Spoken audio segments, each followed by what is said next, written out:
Saat langkah bertemu sesama, ku tebarkan salam penuh doa.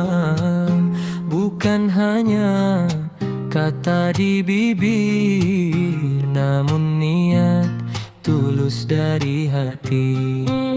Salam pembuka setiap jumpa, mengalir damai di antara kita, menghapus jarak dan perbedaan, menyatukan jiwa dalam iman. Assalamualaikum, Assalamualaikum, tebarkan damai ke seluruh alam. Assalamualaikum, Assalamualaikum, salam cinta karena Allah.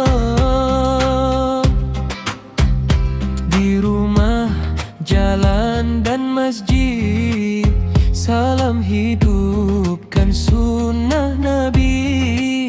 Yang muda hormat pada yang tua, yang jauh pun terasa dekat. Satu salam membuka pintu, datangkan kasih dan rindu. Hati yang keras jadi lembut dengan salam yang terus hidup.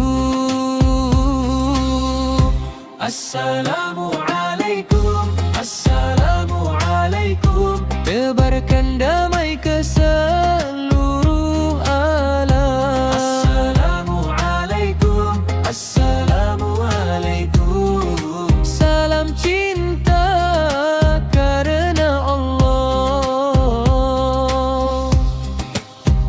Mari biasakan dalam hidup menebar salam di setiap waktu, agar dunia penuh cahaya dengan damai yang terjaga.